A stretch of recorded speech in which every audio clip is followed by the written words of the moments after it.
Je trouve que ça fait aussi un très beau lien avec l'ergo de notre commission scolaire. Hein. Toutes les enseignantes ont eu Marisol ou sa collègue en classe. Puis quand Hélène elle avait participé à la première présentation de Pressmat, là, avant toi, Émilie, elle était venue me voir pour me présenter ça. Puis c'était comme, je venais, moi, de travailler avec un comité de travail. Marie-Ève était là-dessus. En ergo, il y avait Véronique Huppé, Véronique Vachon. Il y avait Marie-Claude Gosselin. On avait monté des genres de petites trousses là, de manipulation, de suggestion. Puis Hélène, elle m'est arrivée avec ça en même temps. Mon Dieu, un beau lien à faire avec les enseignantes aussi. Oui, fonction exécutive qui avait déjà été donnée par plusieurs intervenants en mini-colloque. Puis en plus, tout ce côté-là, je trouvais que ça faisait un beau lien. Hélène avait aussi donné, je ne sais pas si c'était à toutes les enseignantes, une formation sur les centres mathématiques. Ah, les centres mathématiques. Cycles, mais au niveau préscolaire. Ça vient de me revenir. Elle avait aussi donné ça. Fait que je trouvais que, tu sais, il y avait tout un suivi à faire. C'était un ensemble. Là. Donc, c'est un peu ça. Mais là, Pressmat, c'est encore plus hot que les centres mathématiques. Oui, oui, oui. Oui, je sais. Merci, Manon.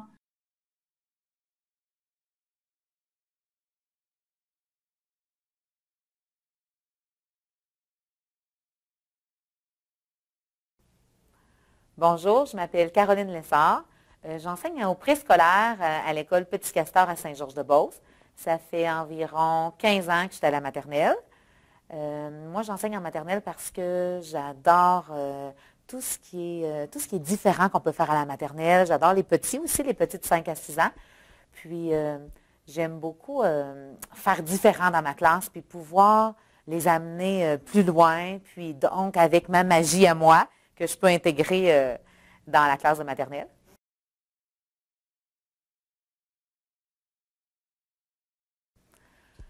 Il y a environ 4 à 5 ans, ici à l'école, on a eu une formation sur les fonctions exécutives. Moi, ça me parlait beaucoup, puis je me demandais comment dans ma classe je vais faire pour que mes élèves se mettent en action, que mes élèves s'activent. Aussi, je trouvais aussi qu'on parlait beaucoup, nous, les enseignantes. Donc, je voulais en faire moi, parler moins et que mes élèves soient beaucoup plus en action. Donc, je me suis dit comment je vais faire ça. Donc, j'ai décidé de monter des bacs, donc des bacs d'activation que je n'expliquerai pas aux enfants. Donc, chaque enfant peut prendre son bac et lui-même essayer de trouver, par son questionnement dans sa tête, comment réaliser l'activité. Donc, les enfants, ça les fait chercher, ça fait que c'est eux qui sont au cœur de l'action dans ma classe.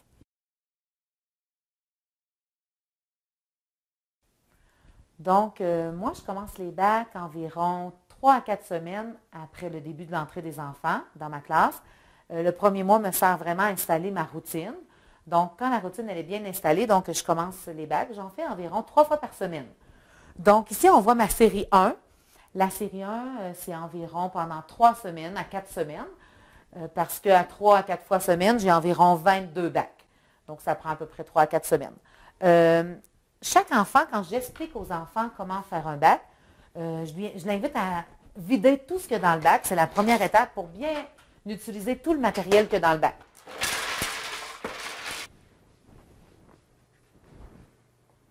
Moi, aujourd'hui, je suis venue faire une nouvelle activité avec toi. Alors, si tu veux me poser des questions, c'est comme avec Mme Montré. Je voudrais que tu lèves ta... Maman. Pourquoi je mets... Oh! Pourquoi je mets ma main là? Pourquoi je mets ma main là? Oh oui, je voudrais que tu lèves ta main.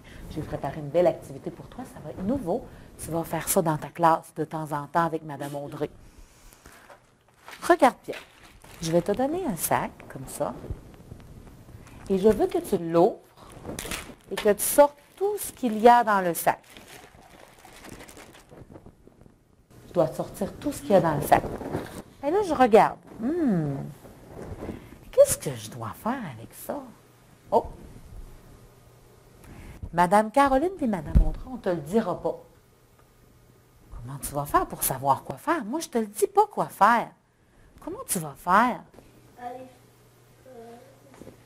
Hein? Oups! Moi, je ne te le dirai pas quoi faire. Comment tu vas faire pour trouver? Des petits bouts en mousse et on les met dans les plats. Comment tu as fait pour le trouver? Parce que j'ai deviné. Tu as deviné avec... Oh, tu as pris ta réponse dans ta...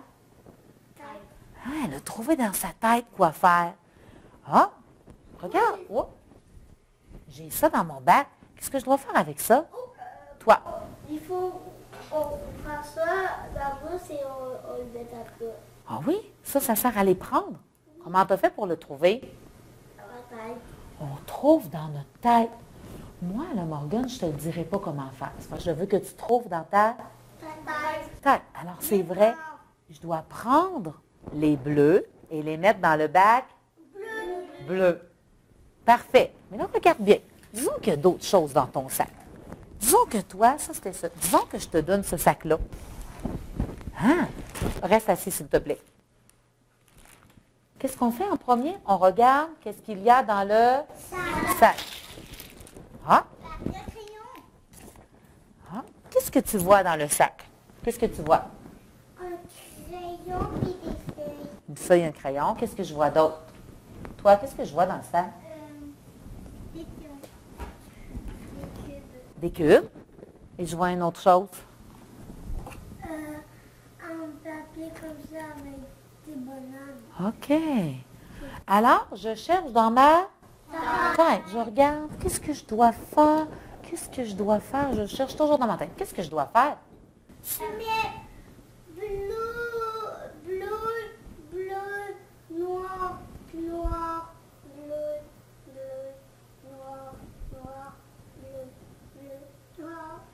Hey, les amis, comment elle a fait pour trouver? Je lui ai pas dit dans sa tête. Moi, je te le dirai pas quoi faire. Je veux que tu trouves dans ta tête. Est-ce que tu as bien compris?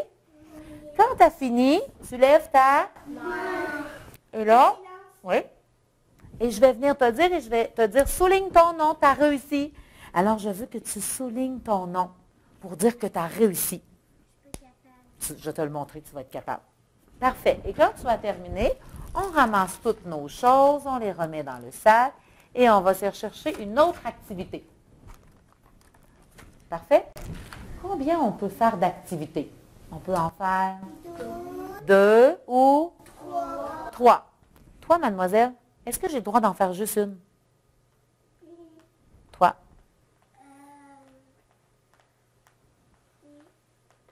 Non, c'est interdit d'en faire une. Est-ce que je peux en faire 4? Non, c'est un. Comment je dois en faire? 3. Oui. 2 ou 3. Parfait. Tu peux prendre 2 activités ou 3 activités. Après, tu vas terminer. Qu'est-ce qu'on fait quand on a fini une activité? On doit... On attend. Oui, on lève la main. Puis moi, je vais aller te dire bravo, tu as réussi. Parfait. Est-ce que tu es prêt? Oui. Pas qu'il y avait d'autres choses. Alors, je t'ai placé une activité, va t'en choisir une. Donc, l'enfant doit regarder qu'est-ce qu'il y a dans le bac, il doit se questionner, se poser des questions, et c'est lui qui doit s'activer pour réussir à faire quelque chose avec ça. Moi, je ne réponds pas si les enfants me demandent qu'est-ce qu'on fait. Je dis essaye, réessaye, je le questionne. Jamais que je donne la réponse aux enfants. J'essaie toujours de le retourner à qu'est-ce que tu vois dans le bac en lui posant des questions, et l'enfant doit y arriver par lui-même. Donc, s'il n'y arrive encore vraiment pas, je peux aller encore plus loin dans mon questionnement. Quand l'enfant a fini, il doit lever la main. Et moi, je l'invite à souligner son nom dans le fond du bac pour dire qu'il a réalisé ce bac-là. Quand les enfants ont terminé leur bac, ils doivent lever la main sans parler. Ils doivent attendre que je vienne les voir. Quand je viens les voir, il y a comme 3 possibilités de qu'est-ce qui peut arriver.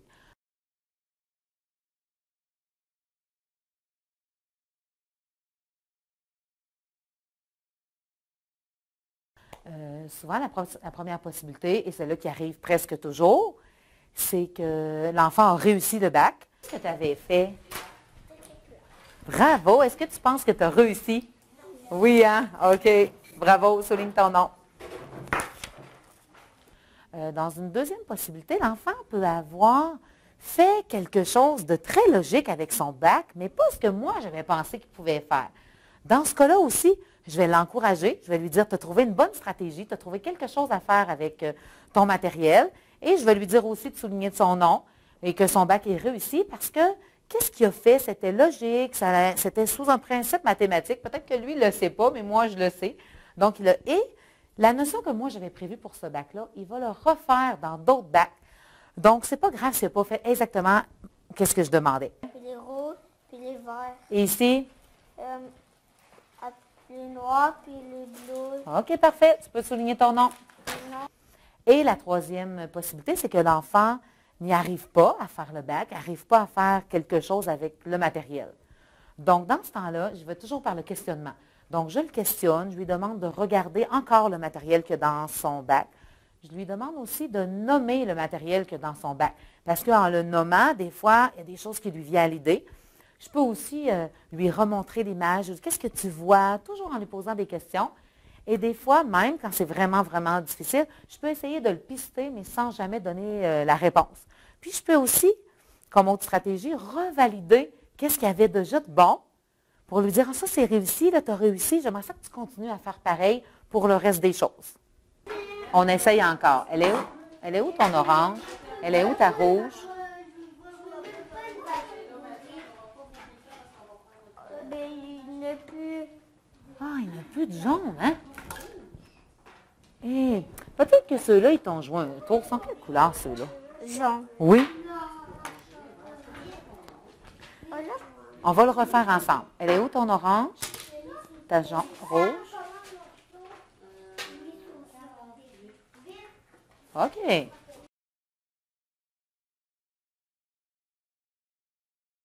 Le matin, quand j'arrive, moi, le matin, les bacs, je les installe sur mes tables. Donc, chaque enfant a déjà un bac attitré à lui. Et quand j'invite les enfants à aller faire des bacs verts, chaque enfant va à sa place et prend le bac. Une fois qu'il a réalisé son bac, ensuite, c'est lui qui vient par lui-même changer de bac parce qu'il a terminé le premier. Et c'est ça, comme je l'ai dit, il doit en faire 2 ou 3 avant de terminer. Ça se passe environ dans 30 minutes. Ici, j'ai des bacs supplémentaires. Donc, c'est parce que quand un élève qui est un peu plus rapide a terminé la série ou quand il arrive, puis il n'y a pas de bac pour lui, donc il peut prendre un bac supplémentaire que moi je lui donne. Donc, ça, c'est des bacs qui n'ont pas été déjà commencés, personne n'a fait. Donc, ça fait des nouvelles choses. Ici, on voit mes 7 séries d'activités. On voit que la numéro 1 puis la numéro 2 sont en train, les enfants les utilisent. Puis, à chaque fois qu'il y en a un qui termine, je peux prendre un nouveau dans la prochaine série et le remplacer par lui que je vais ranger. À la fin aussi, je classe aussi du matériel de trop pour des fois que je perde un morceau, quelque chose comme ça. J'ai un bac en bas pour ça. Il manque une pince, donc je peux la reprendre tout de suite, la pince, pendant que les enfants sont en action. Et dans chaque bac, c'est mis comme ça dans un sac séparé. Donc, c'est facile pour moi de donner le sac, de le sortir rapidement.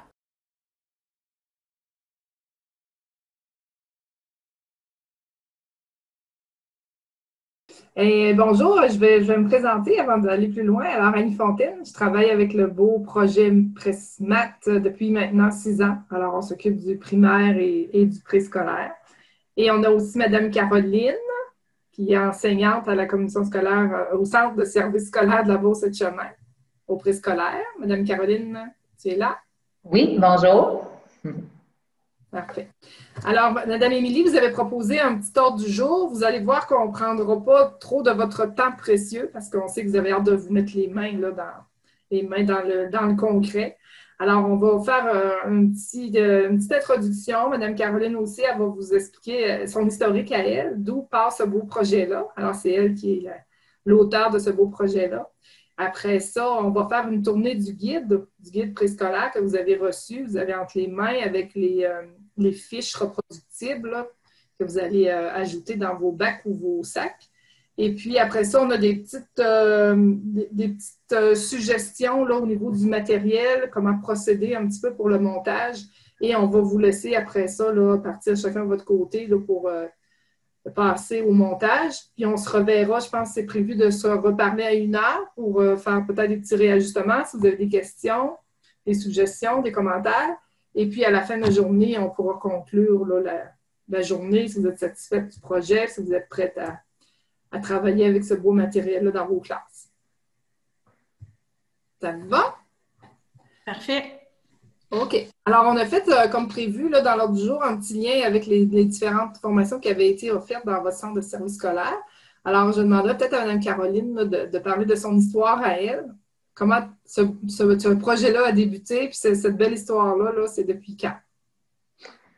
Bon, moi, environ 6-7 ans, là, j'ai eu une formation sur les fonctions exécutives. Puis cette formation-là était très générale. Puis je me disais, comment je vais faire moi dans ma classe pour que mes élèves, ça parte de plus de eux, qu'eux, ils développent leur propre fonction exécutive. Puis on dirait que je ne le savais pas trop. Puis là, je me posais beaucoup de questions. Puis je trouvais que aussi mes élèves n'étaient pas assez autonomes. Je voulais développer l'autonomie. Je voulais avoir un projet aussi que la gestion de classe était facile. On a toujours on gère toutes sortes de choses. Je voulais un projet que ma gestion de classe, elle se passe tout seul dans le projet, là, que c'est tellement intéressant pour les enfants qu'il n'y en a pas de gestion de classe à faire. Et moi, j'ai des classes de 20, 21 élèves à toutes les années, alors il faut travailler là-dessus. Alors, moi, les fonctions exécutives, je voulais que les élèves, puis je voulais arrêter de dire tout quoi faire à mes élèves. Souvent, les enseignants, on parle, on explique, on dit les étapes, mais eux sont capables de trouver comment utiliser le matériel, c'est à ça que je voulais me rendre.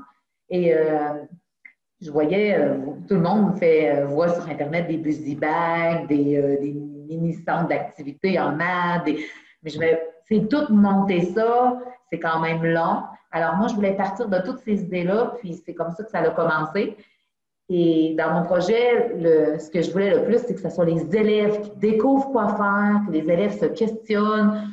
Donc, c'est ça le but du projet. Puis, c'est ça. Et je trouve que présentement, ça rejoint. Je ne pensais jamais que ça allait aller aussi loin. Parce qu'à chaque année, je me dis, je commence mes bacs verts, puis j'ai un peu de gestion de classe dans ma classe, il y a des choses qui ne vont pas bien. Puis quand je commence mes bacs verts à chaque année, ça fait j'en ai plus de discipline à faire quand les élèves font les bacs. À chaque année, mes 3-4 petits cocos, c'est difficile. Ils aiment donc bien ça, les bacs. C'est quand qu'on va en faire des bacs verts? Cette réaction-là de mes élèves, à chaque année, me fait dire que c'est une façon extraordinaire, je trouve, d'amener la mathématique et d'intégrer plusieurs autres notions. Juste pour vous préciser, Mme Caroline, tu appelles ça un bac vert, pourquoi? Oui. Là? Parce que moi, les bacs dans ma classe sont verts. C'est juste parce que j'ai des bacs verts de Ikea et c'est plus facile pour mes élèves j'appelle ça les bacs verts. On va faire des bacs verts et j'ai un picto de bacs verts, mais c'est des bacs d'activation. Oui, c'est ça. Au départ, on les avait appelés les bacs verts, puis là, après ça, on a décidé de les appeler bacs d'activation, puis ça pourrait être des sacs aussi, là, peu importe dans quel matériel vous aurez décidé de les présenter aux élèves. Là. Puis vous l'avez sûrement vu dans la vidéo aussi, Mme Caroline, comment elle a géré son matériel aussi là, au niveau des bacs. Alors, c'est pour ça qu'on va parler de bacs verts là, tout le long de la présentation. Par rapport aux impacts dans la classe, tu nous parlais un petit peu, là, au niveau de la discipline, ça résout des petits problèmes? Mais les élèves, quand ils prennent les premiers bacs, les bacs sont adaptés pour qu'ils se sentent bons, que ce soit quand même facile, la première série. Cette année, là, j'ai des petits cocos, là. C'est dur, je ne serai pas bon. Puis, quand on commençait les bacs verts, là, c'était motivant, c'était facile, c'était du matériel intéressant. Alors, j'en ai pas eu de ça. Je sors mon matériel, j'essaie. Les élèves sont contents. La motivation des enfants dans ce projet-là, j'ai aucun problème de motivation. Puis même les élèves, il y en a qui s'essaient, qui vont rechercher 2 fois le bac avec les petits autos, même s'ils l'ont déjà fait. C'est pas grave, je leur dis, tu avais déjà souligné ton nom, tu l'as refait, c'est pas grave, lui, il a du plaisir à refaire. Tu sais, surtout la première série, c'est pour qu'ils vivent le plaisir, je réussis, je suis bon. Plus qu'ils vont vivre ce sentiment-là, de se sentir bon, plus que les bacs vont devenir un petit peu plus difficiles, ils vont déjà avoir ce sentiment de réussite-là, puis ils vont se sentir déjà bons, alors ils sont plus prêts à les petits défis qui vont arriver tranquillement. Puis, pour ça, puis la gestion de classe, moi, j'en fais presque pas. Tout le monde prend son bac, tout le monde se concentre sur qu'est-ce qu'il y a à faire. Alors, ça va très, très bien, même si j'en ai 20, 21 qui font des bacs verts. C'est rare que je fais de la gestion de classe pendant que j'utilise cette méthode-là. Puis là, je comprends, Mme Caroline, tu as déjà commencé. D'habitude, tu commences quoi en octobre, ta série 1?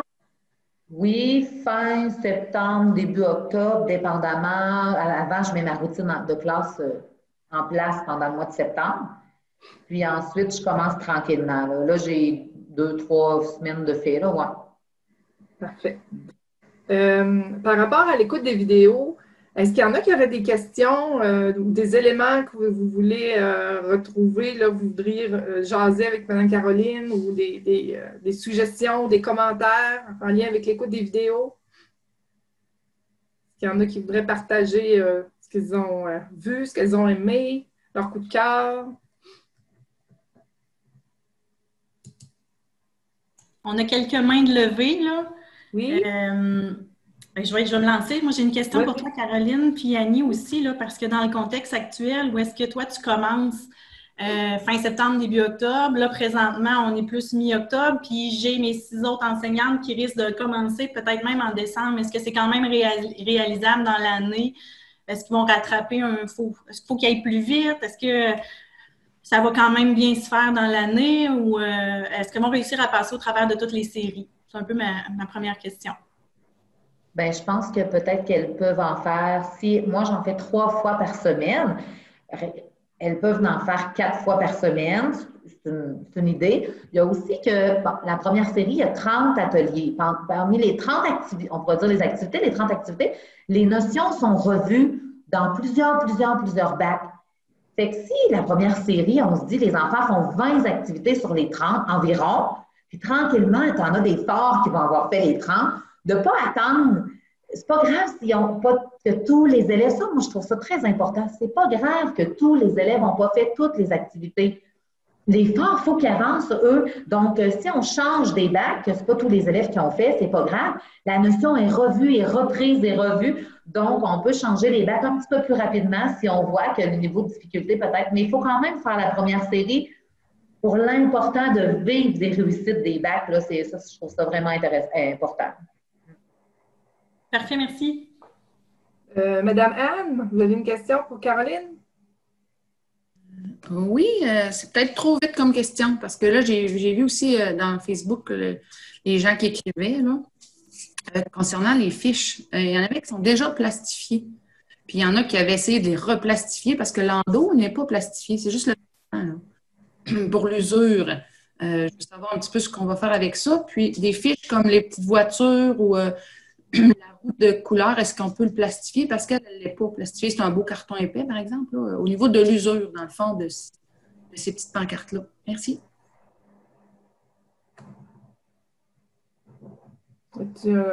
Annie, je vais te laisser répondre. Ben peut-être, Caroline, tu sais, toi, tu l'as utilisé souvent dans ta classe, là, le matériel, est-ce qu'il est plastifié? Toi, est-ce qu'il se brise? Est-ce que... Annie? Oui, il est plastifié, mais moi, je ne le savais pas s'il arrivait plastifié, mais moi, il est plastifié, le mien. Attends, est-ce que vous m'entendez? Oui, oui. Oui, bon. Simplement, je viens de répondre justement à quelqu'un là, sur un groupe Facebook, là, en fait, pas sur le groupe, là, sur Messenger. En fait, d'autres, on se fie beaucoup à l'intelligence collective. On aime le dire plusieurs fois, puis plutôt qu'une. Fait qu'on est toujours aussi à la recherche du meilleur équilibre rapport qualité-prix. Okay? Fait que pour ce qui est là, de la plastification, c'est laminé d'un côté, effectivement. La première mouture, nous autres, on a dit à Spectrum là, que ça roulait. Là. Ça ne tenait pas droit. Fait qu'on a dit à Spectrum, il faut améliorer la lamination. Elle n'est pas à notre goût, cette lamination-là. Fait que là, ce que j'ai dit justement là, à la personne qui avait sur Messenger, j'ai dit, là, on va demander à Spectrum de nous envoyer un échantillon pour le voir. On va profiter de vous autres aussi pour avoir votre opinion. C'est sûr que, tu sais, on a des standards des fois, nous autres, à l'infini, là. C'est qu'on voudrait, on ne peut pas convenir à chaque enseignant, malheureusement, mais on essaie de hausser ça pour avoir, comme je dis, le meilleur rapport qualité-prix. À la limite, c'est toujours possible de replastifier, mais évidemment, vous ajoutez là, des coûts là, en replastifiant là, les copies, mais on en discutera. Ce sera un des points qu'on discutera quand tout le monde aura pris le temps d'ouvrir les boîtes là, à 1 heure. On prendra votre opinion. Puis on essaiera de trouver le meilleur, comme je dis, rapport qualité-prix. Fait que là, on était laminé d'un côté. On s'entend que, bon, il n'y a pas d'eau qui sont en jeu quand on fait les bacs d'activation. Fait qu'il n'y a pas de, en tout cas, peu de risque d'imbiber, mais on va vous écouter. On va vous écouter à 1 heure, votre opinion, puis on cherchera la meilleure solution pour ça. C'était donc, je pense que j'ai répondu à la question. Y avait-il d'autres questions que je n'ai pas répondu par rapport à ça? Parce que ça vient laminer d'un côté. Anne, est-ce que ça... Oui, c'est comme, mettons les petites voitures comme ça, là. Celles-là sont un gros carton, mais elle n'est pas laminée. Mais à l'usure, à force des années, Caroline, elle a pu plus le dire parce que c'est aux plusieurs années. La première année, un beau carton comme ça, je pense qu'il n'y a pas de problème. Mais est-ce que ça, ce qu'on va découper, vaut la peine d'être plastifié? C'est pas laminé, Anne. C'est pas laminé. Pas celle-là. L'autre, dans série 2, oui, on voit que c'est un petit vernis d'un côté puis carton de l'autre côté. Mais celle-là, c'est un carton épais, mais non, elle n'est pas plastifiée. Je suis surpris. Moi, je conseille de plastifier tout ça, là. Moi, dans ma classe, c'est tout plastifié. Mais ça fait plusieurs années que j'utilise mon matériel le même et j'ai une roue de ces autos-là, disons qu'il y a un enfant qui a déchiré, je l'ai refait. À part ça, j'ai presque refait rien. Depuis 6 ans que je les utilise, là, j'ai presque refait rien, mais tout est plastifié. Okay. Bon, on se reparle du sujet là, de lamination à 1 heure, voir comment ça se passe, mais c'est sûr que dans ce cas-ci, là, ça vaut la peine que tout soit laminé, sauf c'est quelque chose qu'on souhaite que les enfants écrivent à la main. Des fois, il y a des tracés à suivre. Fait que soit que c'est un crayon effaçable, plastifié donc, soit que c'est une feuille jetable. Ça, c'est votre décision personnelle. Fait que vous l'avez là, dans votre section guide, ces feuilles reproductibles-là. Puis, sauf erreur, Annie, comme les roues puis les pastilles de couleur, ils sont aussi en couleur dans la partie guide. Si jamais on veut en réimprimer parce qu'on en a perdu, on peut... Je me trompe-tu, Annie? Ces pastilles-là, faciles à perdre, et les roues, sont-ils dans le guide? Me semble que oui. Je vais vérifier. Là, mais... Oui, OK, j'en vois là. Pour les pastilles, oui, on les a dans le guide. Oui, c'est ça. Pour les petits objets, on les a mis dans le guide pour être sûr qu'il n'y ait pas de prof mal pris s'ils perdent ces petits objets. Les grands objets, ben là, c'est vraiment peu probable. Puis c'est tellement abondant, à la limite, on enlève un des articles si jamais il y avait une perte. Là. Puis l'autre chose que je peux dire aussi, c'est qu'on travaille à faire peut-être une petite interface sur notre site Presco. Là, il y aurait quelques trucs clés de recharge qui seraient disponibles donc téléchargeables, là, pas juste dans le guide.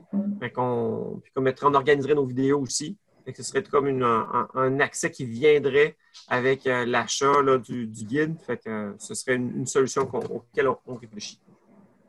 Ça répond aux questions, Anne? Parfait. Merci. Excusez, il y avait Jessie et Véronique. Oui, bien là, c'est un autre sujet, là. C'était pour Caroline, peut-être voir, là, tu parlais tantôt que la gestion de classe se faisait bien, mais ce que nous, on se questionnait plus, c'était au niveau de la vérification des bacs, si tu cours un peu partout là, pour vérifier les élèves, là, dans le fond, leur bac. Là. Moi, je trouve que ça va bien. Je vérifie le bac en à peu près 3 secondes. Quand il y a beaucoup de mains levées. Disons, quand il y a beaucoup de mains levées, il peut y avoir 4-5 mains levées en même temps à peu près. Ça, c'est pas mal le max parce qu'il y en a qui vont chercher un bac, il y en a qui commencent leur bac, il y en a, à peu près 4-5 mains levées. Et là, je fais une petite vérification rapide. Puis, je compte pas. Si c'est des choses à compter, donc quand on va arriver un petit peu plus loin, des fois, j'en compte 2, je vérifie s'ils sont corrects, je les compte pas tous, là. Des fois, j'en compte à peu près 2, je dis « Ah, c'est beau », je fais une vérification rapide, je dis « Ah, c'est beau, bravo, souligne ton nom, change de bac », c'est juste ça que je dis, ça dure 3-4 secondes. Sauf que dès que j'ai une occasion que j'ai pas trop de mains levées, j'en profite pour faire « Hey, quelle forme je travaille le langage mathématique, quelle forme que tu as placée ici, comment tu as distribué tes choses ?» Je pose beaucoup aussi de questions sur comment tu t'es pris, comment tu as fait pour faire « Ah, j'ai suivi mon modèle, ah », beaucoup pour qu'ils parlent, les enfants, de leur processus, de qu'est-ce qu'ils ont pensé dans leur tête. C'est sûr que ça dépend. Il y a des fois, j'ai 3-4 mains levées à la fois, puis des fois, non, personne. Fait que là, j'en profite pour discuter avec certains enfants. Puis plus que ça va, les bacs sont un petit peu plus longs. à faire. Au début, c'est un peu moins long. Puis plus que le bac est un peu plus long, plus que j'ai le temps de les questionner parce que ça leur prend un peu plus de temps à faire le bac. Il y a des bacs plus longs, moins longs. Mais des fois, là, je vois une amie dans le fond de la classe, là, puis elle lève sa main, je lui dis, c'est beau, telle amie, tu peux ramasser parce que de loin, je le vois qu'elle a fait. Qu'est-ce qu'il y avait à faire? Je n'ai pas toujours obligée d'aller voir de proche. Puis, moi, je mets des élèves partout dans ma classe. Il y en a sur le tapis, il y en a un peu partout. Tous les coins sont utilisés. Fait que je trouve que les amis, en les répartissant, ils ne sont pas collés un sur l'autre. Ça aussi, ça l'aide beaucoup. Mais moi, je me sens... Non, je n'ai pas... Moi, je trouve que ça va bien. Et merci. Il y avait, Jessie, est-ce que vous aviez d'autres questions, Jessie? Ça va? Oui, ça va. J'avais oublié de baisser la main, désolée. Parfait. Merci. Marjorie, Véronique? Allô? Bonjour. Dans le fond, question et un commentaire. Première, ma question est, nous, on est 4 classes de préscolaire à utiliser 2 kits présentement, puis on veut les utiliser les 4 classes en même temps. Ma première question est, est-ce que ça serait réalisable que, exemple, ma collègue commence par la série 1, moi, je commence par la 2, puis après, on s'échange, je refais la 1, puis elle suit la 2. Qu'on s'échange comme ça, ou la progression, ça ne fonctionnera pas. Sinon, est-ce que je suis mieux de commencer, par exemple, série 1, puis 3 semaines plus tard, ma collègue va commencer série 1, puis on commence en décalage? Ça, c'est ma question. Puis mon commentaire, c'est nous, au lieu d'acheter des bacs IKEA, parce qu'on a des minuscules classes, on a acheté des tours à tiroirs chez Canac. Il y a 10 tiroirs. On a acheté 2 tours par classe. Fait que l'enfant va pouvoir ranger son tiroir. Donc, si ça peut inspirer des gens. Parfait. Moi, je vais vous dire qu'est-ce qui a été fait dans plusieurs classes, là, qu'ils ont fait comme vous. Ils ont acheté 2 séries. Moi, la première idée, moi, je ne vous conseille pas de commencer par la série 2 si vous n'avez pas fait la série 1. Là. C'est à mon idée à moi. Là. Moi, je ne commencerai pas comme ça. Moi, je ferais soit comme vous avez parlé, de le faire en décalage, une qui commence, puis l'autre 3 semaines après. Ou vous pouvez la faire en même temps, une qui a fait à 10 heures, une qui fait ça à 11 heures. Les bacs, ça se ramasse, c'est pour 30 secondes, ils remettent ça dans leur bac. Vous pouvez prendre le chariot et vous pouvez laisser 2 listes d'élèves. La liste d'élèves de la classe des hiboux, puis la liste d'élèves de la classe des bestioles dans les bacs. Moi, c'est ça que je ferais. Je laisserais 2 listes, puis je ne les ferais pas en même temps, une à 10 heures, une à 11 heures.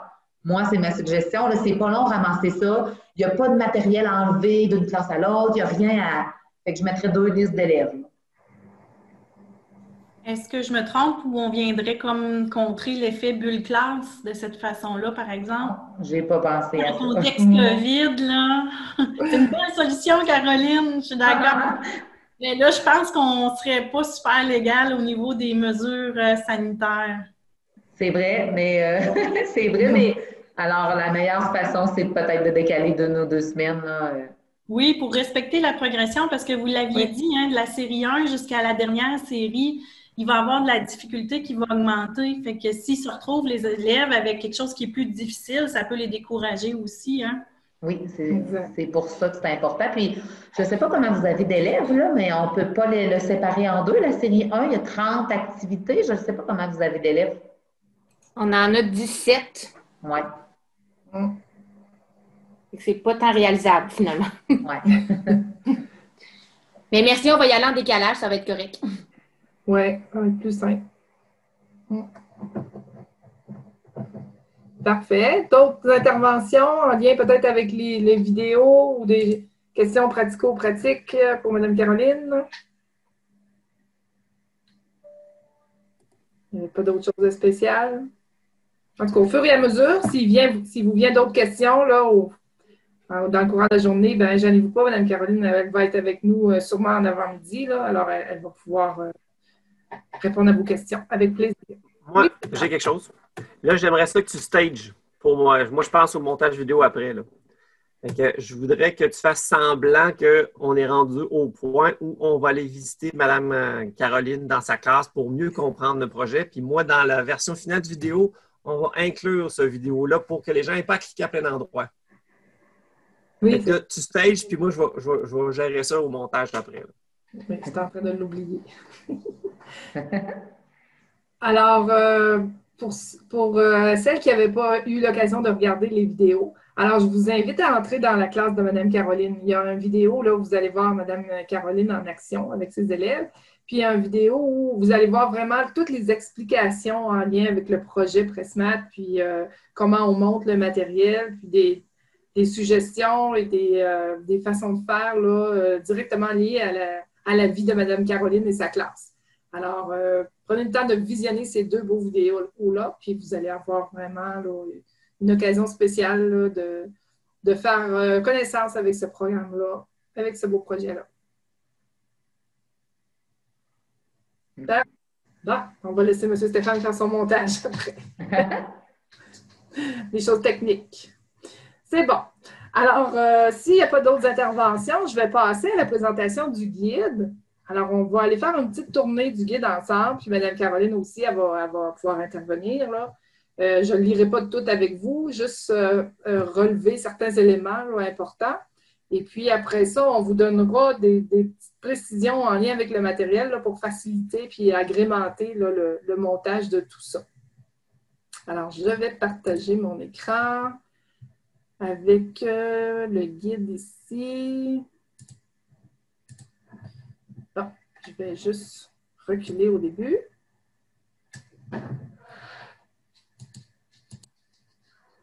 Alors, vous voyez bien le guide? Parfait? Okay. Excellent. Alors, dans la présentation, ici, vous avez peut-être vu les liens qui ont été faits avec le programme du préscolaire. Il y a d'autres conseillères pédagogiques qui ont pris le temps de relire le guide. Mme Émilie aussi, elle a participé. Et puis, on a essayé vraiment là, de faire en sorte que le projet Presco n'est pas seulement en lien avec la numératie, mais il touche vraiment d'autres sphères, d'autres aspects de votre programme du préscolaire. Alors, on dit ici là, que c'est bien plus qu'un éveil à la numératie, puis on en nomme plusieurs. Là. Alors, entre autres, ça s'intègre à la routine de classe, comme Mme Caroline elle en a parlé tout à l'heure. Ça permet à l'enfant d'apprendre à s'organiser puis à expérimenter différentes méthodes de travail, stimule l'autonomie des enfants en leur proposant des défis réalistes, comme Mme Caroline l'a dit tout à l'heure. Éveille et stimule les connaissances et les habiletés de base à développer en mathématiques, telles la géométrie, les modèles à reproduire, des formes, des classements. Alors, tout ce qu'on retrouve là, dans la compétence 5, qui est nommée. Là. Et ça permet à chaque enfant aussi de cheminer à son propre rythme et de recevoir le soutien dont il a besoin de la part de l'enseignant. Ça aussi, Mme Caroline elle en a parlé tout à l'heure. Alors, on a ici là, toutes les différentes stratégies aussi, là, quand on questionne, comme tu disais, Mme Caroline, là, on fait verbaliser les enfants, on veut qu'ils expliquent son processus, on met du vocabulaire mathématique en place. Alors, on a ici là, les différentes stratégies cognitives et métacognitives du programme là, qui sont interpellées dans ce projet-là. Alors, comparer, sélectionner, mémoriser, utiliser le mot exact, questionner et se questionner, là, pour ne nommer juste que ceux-là, il y en a plusieurs autres. D'autres liens aussi, vous allez voir tout à l'heure, là, on a fait des liens avec la graphomotricité. Est-ce que c'est assez gros? Hein? Je vais grossir un petit peu, je pense. C'est mieux comme ça. Alors, au niveau des fonctions exécutives, comme Mme Caroline l'a dit tout à l'heure, elle avait vraiment fait un lien avec l'activation. Hein? En état d'éveil du cerveau permettant le démarrage d'une action volontaire et intentionnelle, orientée et mobilisée vers un but, tout en permettant le maintien de l'énergie dans le temps. Alors, c'est à partir de celle-là là, qu'elle a mis en place ce projet-là. Mais vous allez voir aussi que par la bande, on rejoint d'autres fonctions exécutives là, mentionnées ici. Alors, on avait un petit texte en lien avec les fonctions exécutives. Ensuite de ça, dans les routines, on en a parlé tout à l'heure. Alors, peu importe la façon dont vous allez choisir de l'intégrer dans votre routine, Mme Caroline, elle avait mis son bac vert dans sa routine. Alors, on voit, Mme Caroline, tu le fais toujours à la même heure, toi? Oui, moi, je le fais toujours, presque toujours à la même heure ou sur une période de temps, là, pendant les deux prochains mois. Par exemple, là, moi, ça dure environ une demi-heure, l'activité des bacs verts. Donc, pourquoi je le fais après les jeux? Je disais tout le temps que pendant les jeux, à la fin de mes jeux libres, j'ai le temps d'installer un bac à toutes les places des enfants, toutes les places. Donc, l'enfant, je ne veux pas que mes 20 élèves soient tous devant en train de choisir un bac tous en même temps. Alors, le premier bac est imposé. Ça m'aide à finir des bacs qui n'ont pas tout à fait été, il reste 2, 3 élèves qui n'ont pas fini ce bac-là. Donc, le premier bac est imposé, est installé à leur place. Et ensuite, quand ils ont fini, ben là, ils vont choisir le deuxième et le troisième bac. Donc, il n'y a jamais un amoncellement plein d'enfants devant l'endroit où on prend les bacs. C'est pour ça qu'au début, puis ça me permet de les placer sur les tables à la fin de mes jeux libres. C'est pour ça que je le fais là, j'aime ça là. Ou au retour, je sais qu'il y a beaucoup d'enseignants qui le font le matin. En arrivant le matin, il y a des classes que les élèves n'y arrivent pas tous en même temps, fait qu'il y en a qui le font là. On peut le faire n'importe quand. Parfait, merci. Alors, vous avez ici, dans la routine, les bacs verts. Alors, après ça, vous avez toute la façon dont ils sont montés. On va aller voir tout à l'heure la progression plus en détail dans mon tableau ici. Je vais grossir. Alors, vous avez les séries 1 à 7. Et là, vous avez aussi la progression du matériel. Par exemple, classement et tri, ben, vous allez voir que de la série 1 à la série 7, on va augmenter le nombre d'objets pour le triage. On va commencer avec un attribut, exemple, juste la forme, juste la grosseur, juste la couleur dans les premières séries. Puis après ça, on va varier les attributs. On va progresser aussi en ajoutant un deuxième attribut. Au niveau de la géométrie spatiale, là, on va avoir des plans de plus en plus complexes. Vous allez voir au début que les élèves placent les objets sur les modèles, sur les plans, et la grosseur est la même. On a respecté là, la réalité. Et après ça, les enfants vont placer les modèles à côté.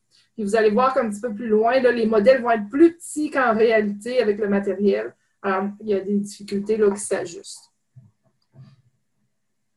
Des objets dans le bac, vous allez voir la série 1, la série 2, il y a exactement le nombre d'objets que les enfants ont besoin.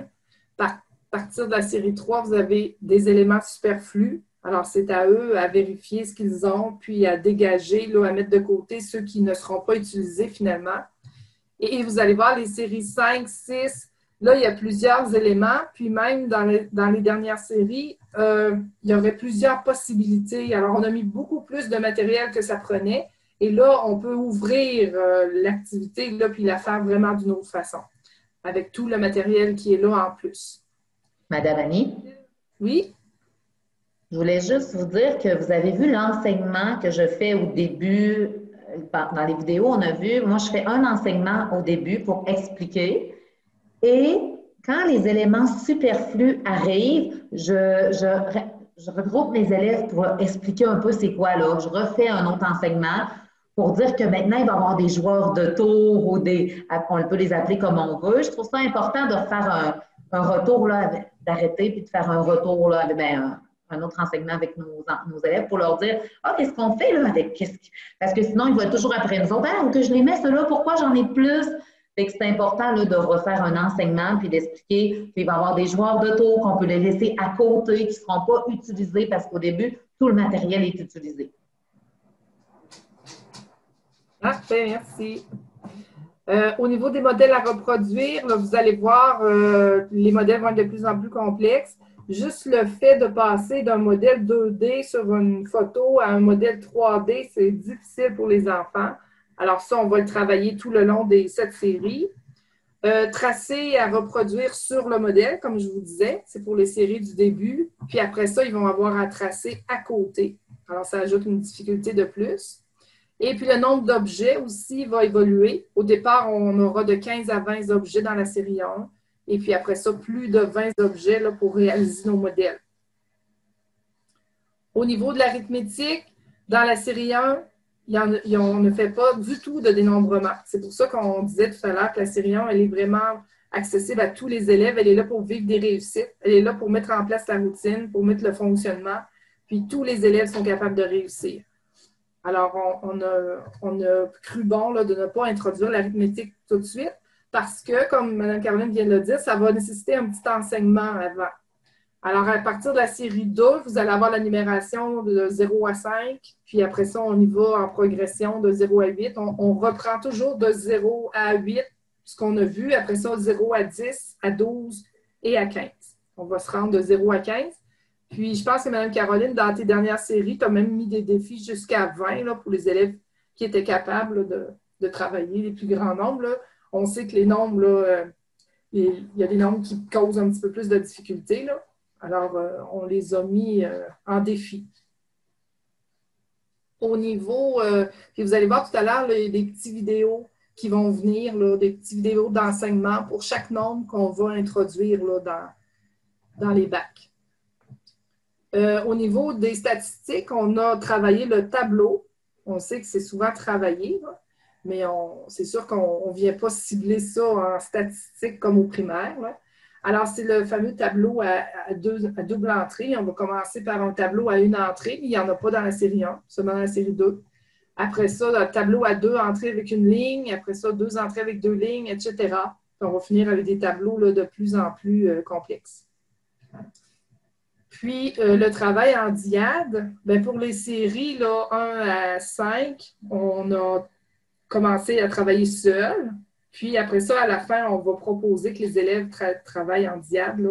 Comme je vous ai dit, il y a plus de matériel, il y a plus de possibilités d'ouvrir les activités. Alors, les enfants vont pouvoir se questionner ensemble, proposer des solutions, respecter l'opinion de l'autre. Alors, essayer de résoudre comme un petit problème ensemble, là, mais tout en misant là, sur le questionnement puis les échanges. Ça, c'est plus vers la fin de l'année, Mme Caroline? Non?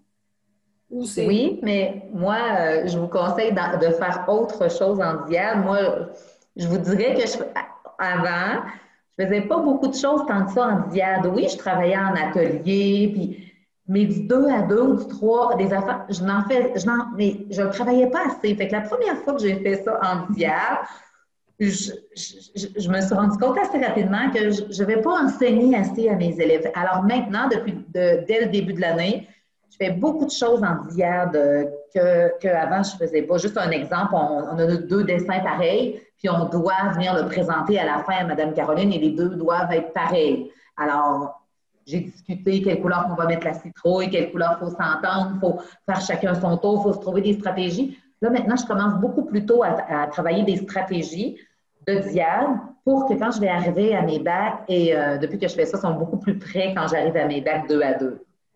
Ben, peux-tu nous parler, Caroline, justement, que quand vous avez voulu faire le petit vidéo, là, qu'est-ce que tu as dû retravailler avec tes élèves, là?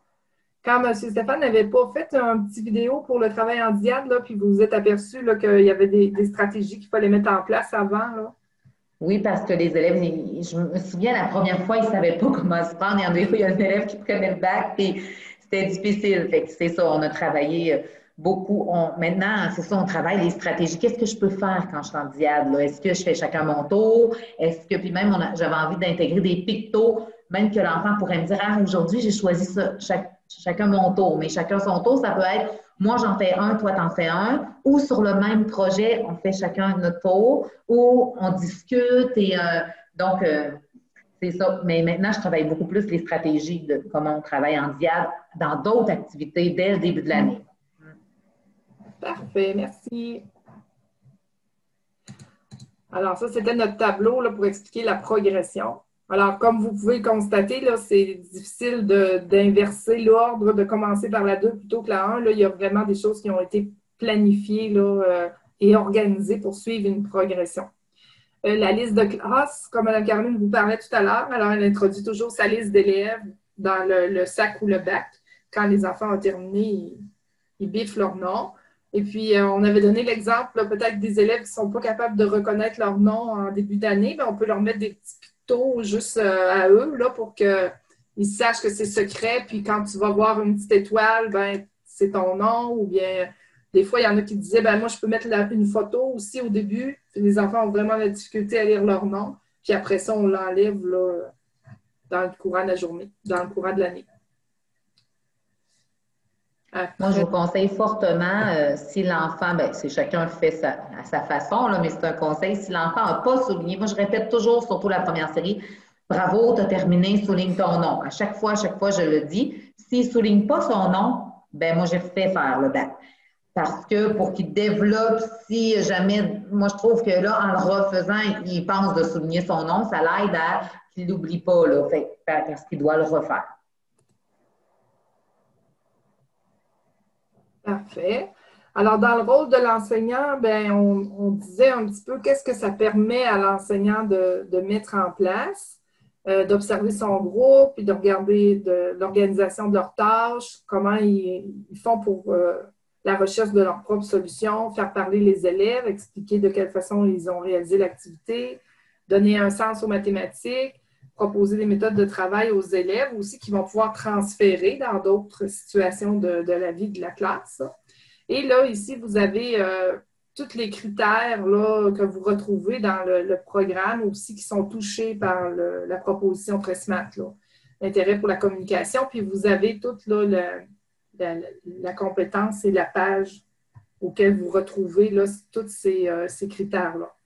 Et on s'est aperçu que c'était bien plus que la numératie, comme on disait au départ. Là. Alors, c'est vraiment intéressant d'observer tous ces critères-là. Puis, une fois que vous les avez lus, vous en êtes conscient, bien, vous n'allez pas observer les élèves de la même façon. Là. Vous savez que vous pouvez observer les élèves sur différentes sphères en même temps. C'est riche là, comme activité. Là. Alors, ça, vous avez ça dans votre guide à la page 12. Alors, ça va vous permettre de vraiment faire des liens là, avec la communication, compréhension du message, participer à la vie de groupe, etc. Excusez-moi, là, je ne trouve plus le lien quand vous partagez l'écran, mais moi, je n'ai pas la même version. Je ne l'ai pas, cette page-là. Puis tantôt, il y avait non. qui changeait. Oui. C'est parce que cette page-là, elle a été rajoutée après la première vague là, de guide. Là, fait que je vais la partager avec Mme Émilie, puis Mme Émilie, elle pourra vous l'envoyer. Là, seulement les pages qui ont été changées. Là. Dans le fond, il y a 3 pages, Mme Émilie, là, qui vont pouvoir être partagées, puis remis dans le guide. Là. Parfait, merci. Oui, merci de l'avoir mentionné, là, parce que c'est ça, c'est comme une version 2. Là. On améliore toujours le projet. Alors, lorsque l'impression a été faite, vous n'aviez pas ces pages-là. Ça va? Alors ici, vous avez tout ce qu'on peut faire avant. C'est un petit peu le résumé de la présentation que Mme Caroline fait dans son vidéo là, lorsqu'elle se présente devant les élèves et qu'elle présente la démarche, comment on va utiliser les bacs pour la première fois. Là. Alors, lorsqu'elle est assise au tapis avec des enfants, là, puis elle explique, elle questionne les enfants, comment utiliser le bac. Vous avez remarqué que Mme Caroline, elle n'expliquera pas chacune des activités avec le contenu de chacun des sacs. Elle va faire vraiment une présentation générale, là, peu importe le matériel que les enfants auront dans les mains. Elle va faire une présentation, elle va faire un exemple avec les enfants, puis elle va faire un autre exemple dans son vidéo, puis après ça, elle va inviter les enfants à aller à aller chercher un bac là, pour mettre en pratique ce qu'elle aura expliqué aux élèves. Tout le rôle de l'enseignant dans le pendant que les élèves sont à la tâche. Alors, les questions qui peuvent être posées. Et puis, le retour après aussi, là, à la fin de la période. Mme Caroline, vous avez vu dans son vidéo, elle fait toujours un petit retour. Combien tu as eu le temps de faire de bac?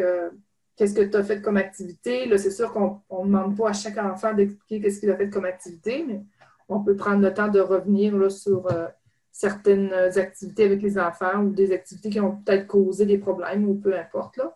Alors, il y a le après là, pour la clôture là, de la période dans la routine. Là.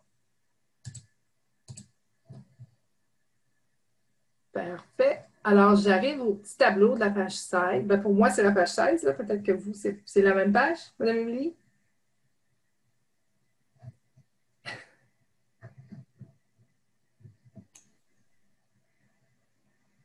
J'entends pas.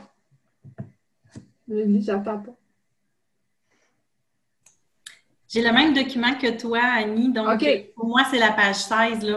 Peut-être qu'à la fin, ça serait important, je pense, de savoir c'est lesquelles pages qui manquent là, pour les enseignantes pour que je puisse leur faire suivre. Là, oui. J'ai noté qu'on avait la page 12, mais s'il y en a d'autres comme ça, là, que vous les voyez, vous me le direz, les filles, là, pour que je sache quelle vous envoyez exactement.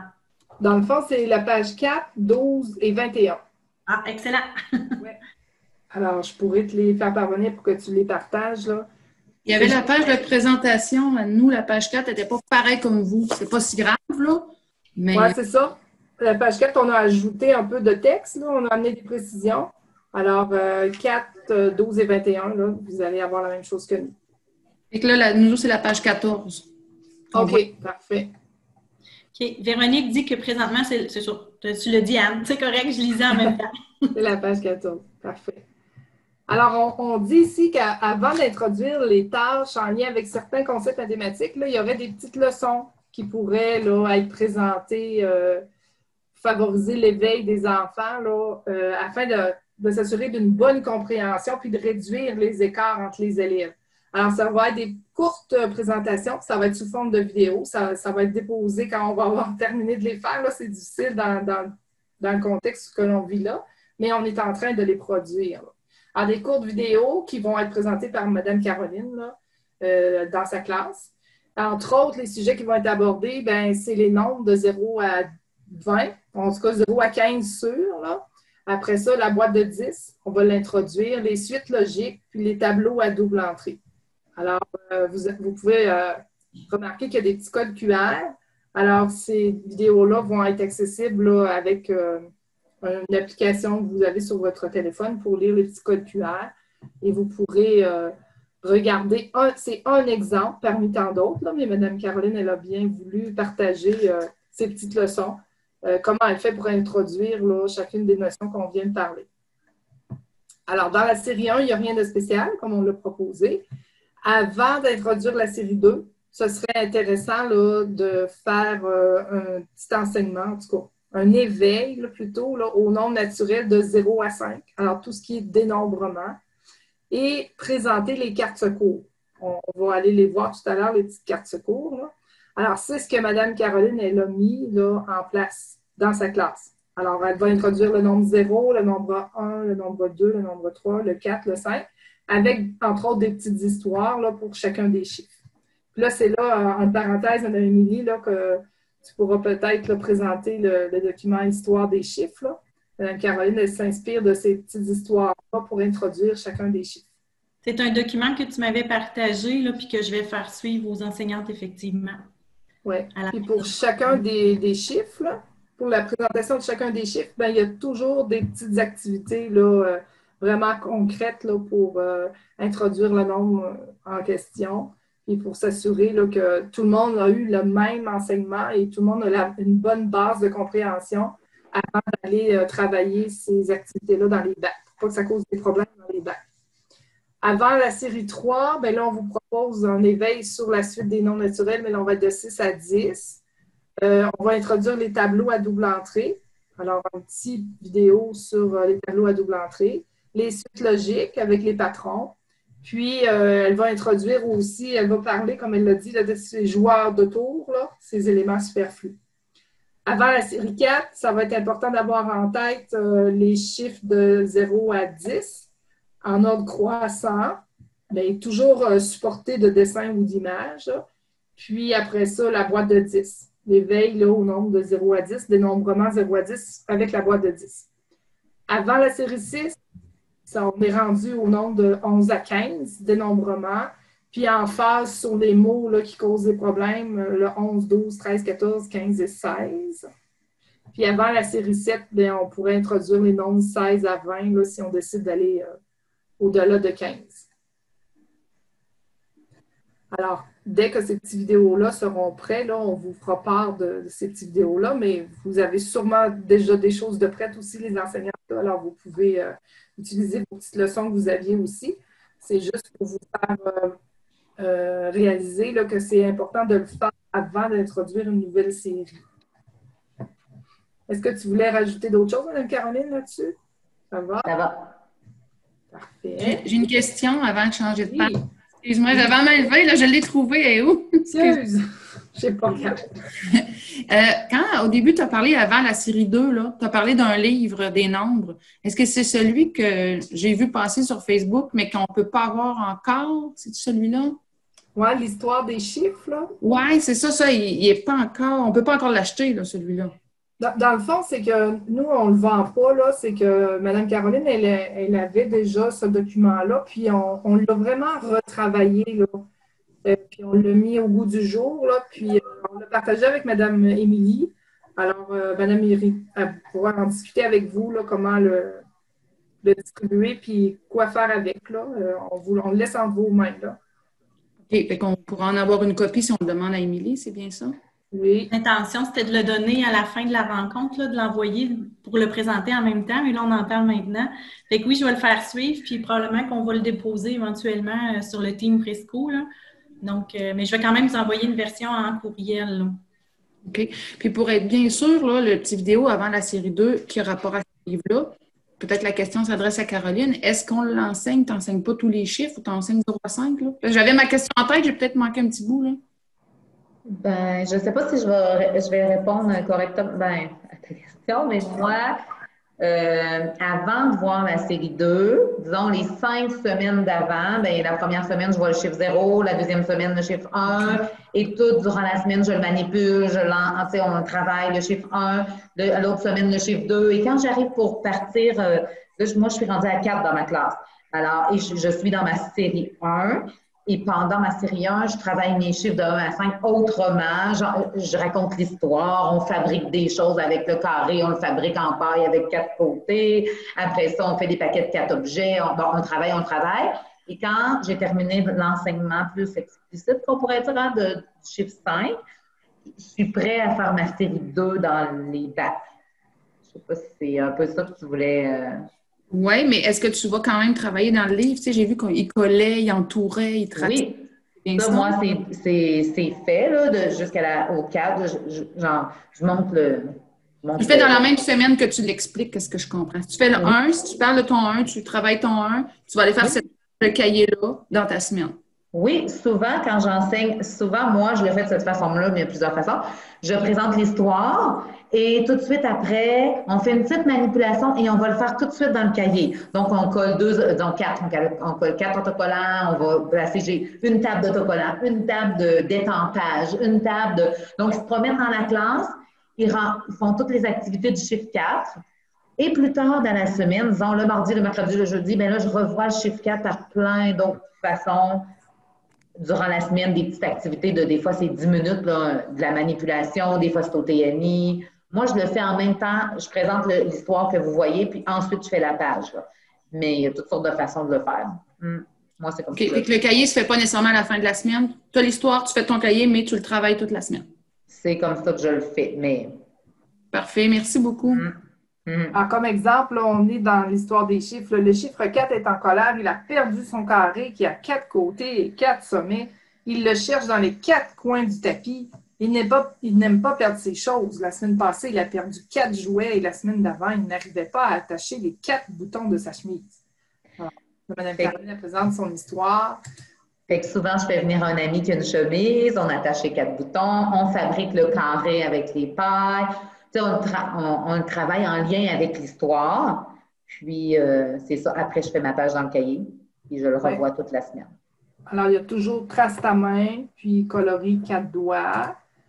Puis là, après ça, il y a le tracé du 4. Ici, tu fais coller des étampes, je pense? Oui, des autocollants. Je mets une table avec plein d'autocollants. Ils choisissent des autocollants et en collent 4. Ici, en cercle, le symbole 4. Ici, on colorie 4 avions. Ici, on tamponne avec des choses de bingo, là. Oui, ou des fois, je prends de l'encre avec des petits tampons, là, puis ils étampent dans les cercles. Là, ça, c'est la version enseignante. Je vous voyez là, en couleur. La version élève, elle est en noir et blanc. Là, puis là, ben, il n'y a pas, dans le fond, il n'y a pas cette page-là ici. Là, ça, c'est des exemples d'autres activités là, qu'on pourrait faire, là, comme compter les roues d'auto ou de camion, demander à un enfant de nous montrer 4 doigts, construire un carré, marcher à 4 pattes, faire un carré avec 4 amis, marcher un carré dans un gymnase, tenir une corde, 4 amis. Puis là, ben, si vous avez d'autres idées, ben, on pourra enrichir là, sur le groupe Facebook là, au fur et à mesure que vous allez le vivre. Là. Alors, vous avez ça pour chacun des chiffres. Là. Et ce livre-là s'en va jusqu'à 10, je crois? Oui. Et vu dans ta série, si je regarde les séries, c'est jusqu'à la série 4. Donc, si tu veux avant Noël, tout de 1 à 10? Non, ma série 4 est plus, je dirais, janvier. Je suis plus rendue à janvier, de janvier-février, quand je suis rendue à la série 4-5. ton cahier de 1 à 10, et tu suis, ça fait ton chiffre 10 plus après les fêtes, si je te suis. Ben, 8, 9, 10, plus après les fêtes, je dirais 8, 9, 10 environ. Ça dépend toujours du groupe d'élèves. Là. Moi, ça dépend du groupe, comment ça va aussi avec les élèves. Des fois, la manipulation quand j'ai fini le bloc de 1 à 5, je fais beaucoup, beaucoup d'activités pour revoir les chiffres de 1 à 5, les remanipuler, les 5.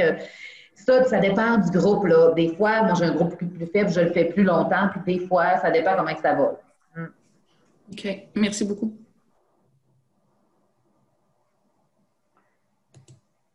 Alors, effectivement, comme vous dites, là, jusqu'à la série 4, là, on a les nombres de 0 à 10. Après ça, Mme Caroline, toi, tu as d'autres histoires pour les séries 11 à 15, là, le petit document. Oui, je n'ai pas des histoires pour les autres. Là. Je les vois avec ma boîte de 10. On a terminé la première boîte de 10, puis là, on commence la deuxième, puis on compte les objets. Non, je n'ai pas d'histoire pour celle-là. Là. OK, c'est bon. Bon. Parfait. Au niveau de la graphomotricité, ben, ce qu'on a introduit dans le fond, c'est que c'est de notre côté, la conseillère pédagogique dans notre centre de service scolaire, elle avait suivi justement là, une personne qui avait introduit la graphomotricité dans les formations du préscolaire, dans notre commission scolaire. Et là, elle a fait les liens avec ce qu'on pourrait introduire, là, ce qu'on pourrait travailler. Alors là, puis Mme Caroline, elle avait déjà eu l'idée, elle, de prendre des gants, là, puis de couper des doigts. Alors là, vous avez ici, justement, les séries, les fiches dans lesquelles on va introduire là, des gants avec des doigts coupés pour travailler la motricité fine. Alors, des fois, c'est le pouce et l'index qui vont être coupés. Des fois, c'est le pouce majeur. Des fois, c'est d'autres doigts. Alors, lorsque vous allez rencontrer ces activités-là, puis là, vous allez en rencontrer une là, dans l'activité 2-4, dans la série 2, bien, ça va être important de glisser la vignette dans le bac ou dans le sac pour que les enfants sachent que, c'est vrai, là, il y a un petit gant, là. Je vais travailler de la motricité. Je vais prendre les objets vraiment d'une façon précise. Alors, vous avez avec les doigts coupés ici. Puis après ça, vous avez les 5 modèles avec différentes positions. Alors, dans les séries 2, ça commence à la série 2 jusqu'à la série 7. Alors, vous avez 5 pictos différents qui vont faire travailler les élèves là, vraiment dans des positions différentes pour travailler encore une fois là, la graphomotricité. Alors, vous avez couché à plat ventre, vous avez à genoux avec le matériel sur une chaise, vous avez debout avec les bras levés, vous avez à genoux avec au mur. Puis le dernier, c'était un petit peu notre ami créateur, là, des idées. Là, c'est pas un picto de graphomotricité, mais c'était plutôt quelque chose là, que les enfants, il fallait qu'ils créent. Il fallait qu'ils pensent un petit peu à comment ils allaient faire leurs activités. Là. Alors, c'était eux les maîtres d'œuvre. Alors, c'est vraiment qui font appel à la créativité. Oui? Il y a beaucoup d'activités aussi qu'on a ajouté des pinces. Donc, oui. Moi, je trouve qu'on a essayé de varier les sortes de pinces qui vont avec les activités. C'est dit d'ajouter les pinces dans telle activité, mais moi, j'en ai ajouté d'autres. Si vous avez d'autres sortes de pinces ou des pinces dans votre classe, puis vous voyez que telle activité, moi, je mettrais une pince. Donc, on peut ajouter toutes sortes de pinces pour prendre les objets dans nos bacs. Là, on peut en ajouter. Oui, c'est vrai, bon point. Puis on a mis des pinces vraiment originales, là, puis de plus en plus difficiles. C'est un bon point, ça, qui fait travailler la motricité. Puis vous avez le dernier tableau ici, là, c'est en lien avec les différentes composantes graphomotrices à développer. Alors, c'est suite encore à une formation qui a eu lieu dans notre centre de service scolaire, là. Alors, vous voyez les étoiles, là, c'est où on va travailler ces aspects-là dans notre matériel. La stabilité du tronc, la stabilité de l'épaule, les forces des mains et des doigts, la dissociation des doigts, le déplacement d'un objet. Des fois, il y a des activités, les élèves vont déplacer les objets, rotation complexe dans la main, la tension visuelle, puis la perception visuelle. Alors, ce sont ces composantes-là qui sont travaillées à travers les activités.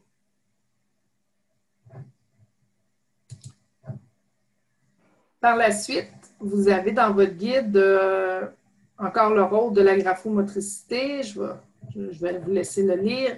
Les observations, les évaluations puis les interventions que vous pourrez faire. Comme Mme Caroline a dit, elle observe beaucoup, elle questionne. L'important, ça va être de voir que les élèves sont en progrès constant. Hein? Ils accèdent lentement à une autonomie, puis ils se développent à travers ça, puis ils progressent avec le matériel. Les observations, questionnements, rétroaction. Ensuite de ça, Mme Caroline, elle avait des suggestions de livres qu'elle utilise des fois là, pour introduire soit la géométrie ou des nombres, des couleurs, des livres à mettre dans le coin lecture. Ah, Mme Caroline, peut-être qu'on avait parlé dans la vidéo, mais veux-tu expliquer quand les enfants ont fini? Quand ils ont terminé? Moi, dans ma classe, quand les enfants ont terminé, ils prennent un livre. C'est que ça, parce que je veux pas qu'il y ait d'autres choix d'activités plus intéressantes que les bacs verts ou qu'eux peuvent trouver plus intéressants. Donc, moi, quand ils ont fini, ils vont prendre un livre et ça va très bien. Mais je varie beaucoup mes livres. Là. Je change beaucoup mes livres. Il y a toujours 30-40 livres au coin lecture. Bien, c'est sur mon tapis, moi, mon coin lecture. Là. Donc, quand je m'aperçois qu'il y a 3, 4, 5 élèves qui sont rendus au livre, souvent, les amis qui travaillent avec leur bac, je leur dis, retourne à ta table. Parce que souvent, il y a des bacs qui ont beaucoup de matériel. Ces bacs-là, je les installe au tapis, ces amis-là. Donc, moi, ils prennent un livre quand ils ont fini, ça va très bien. Parfait. Alors, en annexe, là, vous allez retrouver les cartes secours dont je vous parlais tout à l'heure, puis toutes les petites vignettes là, pour la graphomotricité. Les cartes secours, Mme Caroline? Les cartes secours, je les intègre aussi pour les bacs verts, mais dès que je fais des ateliers mathématiques. Donc, l'enfant, moi, je trouve ça important que l'enfant qui ne sait pas que c'est le chiffre 1 ou qui ne sait pas que c'est le chiffre 2 peut mettre ces deux objets. Donc, je lui demande place-en 2 sur la fiche, place-en 2. Alors, il peut mettre ces objets sur les 2 points. Alors, il les prend, même s'il ne sait pas encore que ça s'appelle le chiffre 2 ou c'est combien 2. Donc, si ce n'est pas dénombré, il reste moins bloqué que toujours attendre après moi.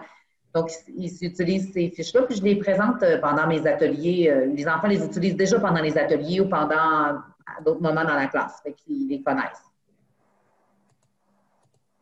Ça, ces cartes secours-là, tu ne les mets pas dans les bacs. Ils sont à quelque part, puis l'enfant peut aller les chercher au moment où il en aurait besoin.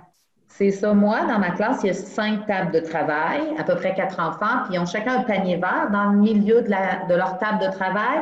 Et il y a ces cartes secours-là pour les enfants. Ils peuvent aller les chercher n'importe quand. Les enfants le savent, là, qu'ils peuvent aller les prendre s'ils ont de la misère. J'ai une question encore. Oui, ben oui.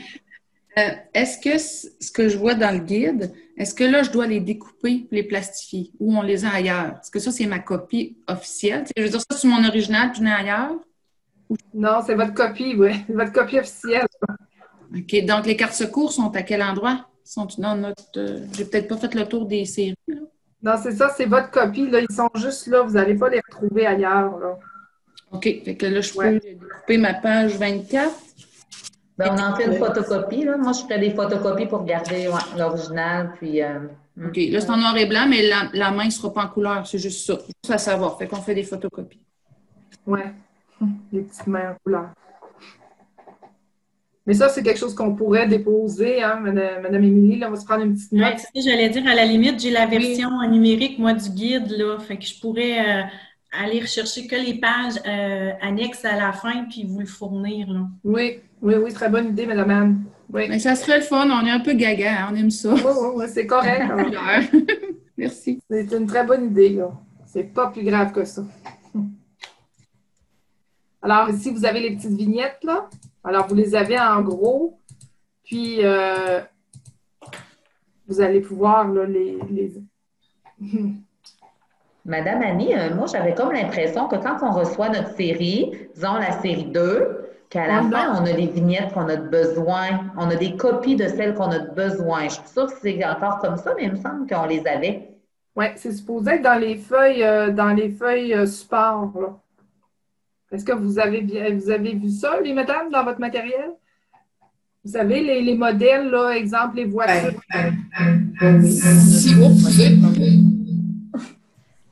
Nous, on les a, dans le fond, mais dans le fond, les cartes secours ne sont pas dans les boîtes. Mais les cartons qu'on a besoin, mettons, pour le pouce index, oui, sont dedans. Oui, c'est ce que je pensais. Okay. Oui, c'est ça. C'est bon. On a tout ce qu'il faut. Est-ce qu'elle est dans série 2? Parce que là, dans série 1, je ne la vois pas. Il n'y en a pas. Non, il n'y en a pas. Oui, ça commence à la série 2. La série 2, 4, vous avez besoin d'un petit gant noir. Alors, vous devriez avoir une vignette de petit gant noir là, pour mettre dans le sac ou dans le bac.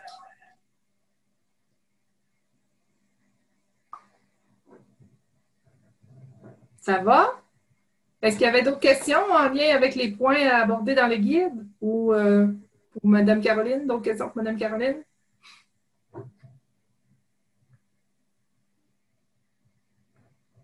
C'est bon. Alors. J'en ai une, excuse-moi. Oui, vas-y. Là, j'ai ouvert la série 1-2 parce que les autres boîtes sont à mon école. Puis le guide s'arrête à la série 2. Ça veut dire que ma série 3, ma photocopie de mon guide série 3 va être dans la boîte 3. Je veux juste m'assurer. Le guide n'arrivait pas tout aujourd'hui. OK, parfait. C'est ça. Vous allez avoir 3, 4, puis après ça, 5, 6, 7. OK, merci. Oui. Alors là, je vais juste relever avec vous là, certaines particularités dans le matériel avant que vous vous installiez pour le montage. Là, puis je ne veux pas vous prendre un peu plus de votre temps. Puis si jamais il y a quelque chose, bien, on pourra revenir là, un petit peu plus tard là, si vous avez des questions. Dans les séries, bon, comme matériel, vous avez pu vous procurer une petite tranche, des ciseaux, vous avez peut-être des poinçons, là, et puis des points de colle. Les fameux poinçons, là, on a réussi à trouver des solutions, Mme Caroline. On a refait faire les pastilles puis les roues pour que ça corresponde à des grandeurs de poinçons un peu plus accessibles. Oui. Puis 2, et non pas 1 et 3 huitièmes. Fait que ça a été une bonne suggestion de Mme Émilie. Là. Ça fait qu'on a refait une demande à l'infographe pour qu'elle réajuste ça. Là. Parce qu'on avait des problèmes à s'approvisionner. Donc, oui. Oui. Alors, ça, c'est le matériel de base. Ça va. Les sacs vous sont fournis dans les boîtes. Alors, il va vous manquer un crayon là, non effaçable là, pour écrire peut-être le nom des activités les numéros des activités sur les sacs. Dans les activités, bon. Ce qu'on proposait, peut-être, si c'est possible, ce serait intéressant qu'il y ait la moitié de vous qui commence par monter la série 1 et la moitié de vous qui commence par monter la série 2. Parce que si on rencontre des problématiques ou si on a des questions, bien, on va pouvoir là, interagir, là, puis résoudre tout ça en même temps, là, que si on fait toute la série 1 en même temps, puis après ça, on arrive à la 2 puis on n'a pas le temps de se reparler. Là. Alors, peut-être vous entendre entre vous qui pourrait commencer par la série 1, qui pourrait commencer par la série 2. Et puis aussi, quand vous allez sortir votre matériel, peut-être regrouper les activités qui nécessitent le même matériel. Je m'explique. Admettons, vous avez la série 4 ici, 1-4. Ça nécessite des pompons de 4 couleurs différentes, là, des pompons de la même couleur que les plats que vous avez. Là, probablement, vous avez reçu un sac, un gros sac de pompons. Mais parce que là, il va y avoir des pompons qui vont être demandés dans la série 1-4, puis vous allez en avoir besoin dans la série 1-7, puis vous allez en avoir besoin dans l'activité 1-7, puis dans l'activité 2-7. Alors, ça va être important, là, peut-être de regrouper. Bien là, ça ne sera pas possible si on commence une par là, sinon qui commence par 1, qui commence par 2, mais en tout cas, au moins dans la série 1, de regrouper celles qui prennent des pompons, là. Exemple, 1-4, puis 1-7. Un 7 ici. Parce que à la série 1-4, dans le fond, à la série 1-4, c'est les couleurs qui doivent classer, alors que là, c'est des grosseurs. C'est ça, la exact. Exact. Puis si on va plus loin, là, dans 2-7, 2-7, c'est des couleurs spécifiques aussi. Aussi, OK. Ah oui, c'est vrai, il y a un bleu, un... Un vert, 2 bleus, 3 rouges, 4 jaunes, 5 oranges. Fait que, tu sais, vous voyez, là, probablement, vous avez reçu un gros sac de pompons. Fait que ça va être important là, de faire attention là, pour... quand il n'y a pas de consignes, ben, on peut mettre ce qu'on veut, mais vous êtes mieux de commencer par celles qui ont vraiment des consignes spécifiques là, pour vous assurer que ça arrive là, dans le matériel. Vous avez sûrement aussi remarqué qu'on a dû changer de matériel. Ce n'est pas tout à fait le même matériel qu'il y a sur la photo. Des problèmes d'approvisionnement, des problèmes de back-order, des problèmes à cause du COVID, bon, peu importe. Par exemple, les vis et boulons à l'activité 1.16, on est obligé de remplacer ça parce que ça ne respectait pas les normes de sécurité. Alors, tout le matériel qui n'est pas pareil comme sur la fiche, là, ben, dans le fond, on va vous retourner des fiches. On va refaire les photos avec le vrai matériel finalement qui a été choisi par Spectrum. On va refaire les fiches pour que vous ayez vraiment là, la même chose là, en vrai puis en photo. Dans le fond, les fiches, c'est pour vous. Là, ça ne va pas pour les enfants, mais c'est pas grave. Là, ça va être intéressant d'avoir les vraies photos. Au niveau de l'activité 1.10, juste une petite suggestion. Madame Caroline, elle a mis chaussettes. Moi, je suis allée dans une friperie, j'ai acheté des vraies chaussettes pour cette activité-là. Puis, je trouve que c'est plus intéressant pour la manipulation, les enfants, là, faire des paires avec des vraies chaussettes. Je trouvais ça plus intéressant. Alors, je me suis acheté des vraies chaussettes dans une friperie. La texture aussi, hein, le toucher, là. Ça fait moins de découpage aussi. Oui, effectivement, oui. L'activité ici, là, avec des blocs, ça aussi, là, ça prend des couleurs spécifiques ici, là, puis ça va en prendre un petit peu plus loin aussi à 1.17. Ici, fait que là, c'est vraiment des couleurs spécifiques aussi, alors il faudra faire attention pour que ça arrive dans les couleurs.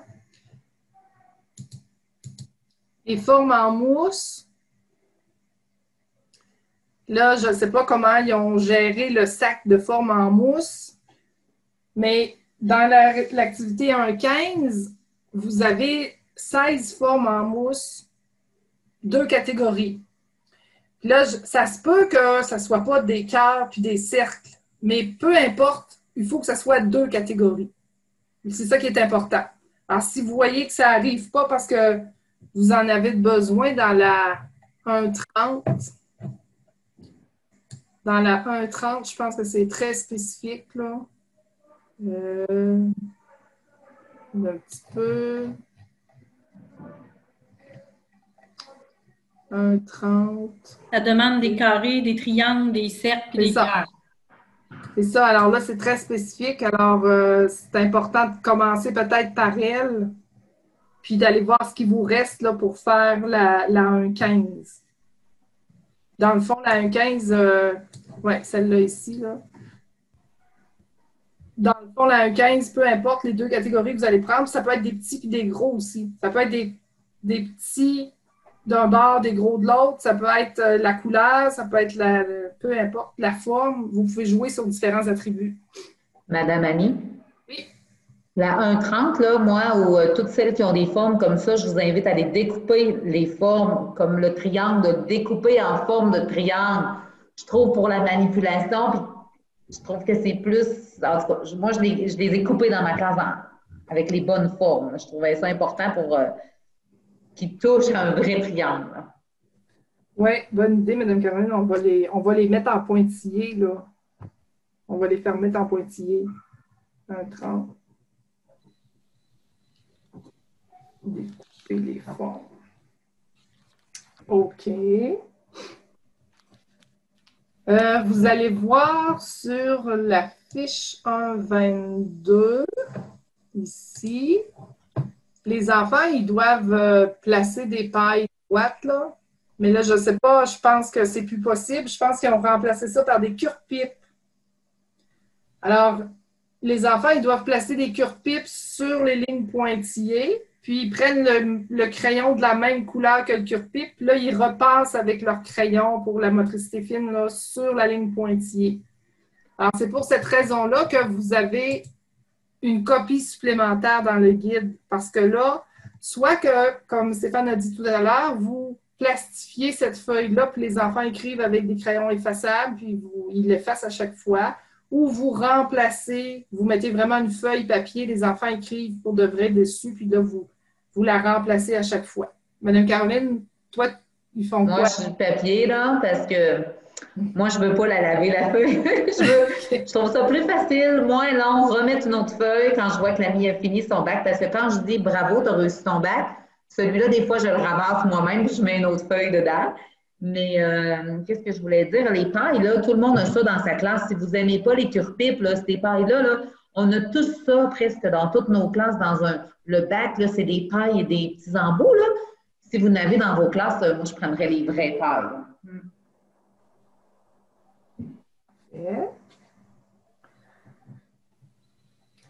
Vous allez voir aussi là, qu'il y a des activités qui demandent des jetons, là, puis vraiment des couleurs particulières. Alors, faites attention à 1,23 et 1,27.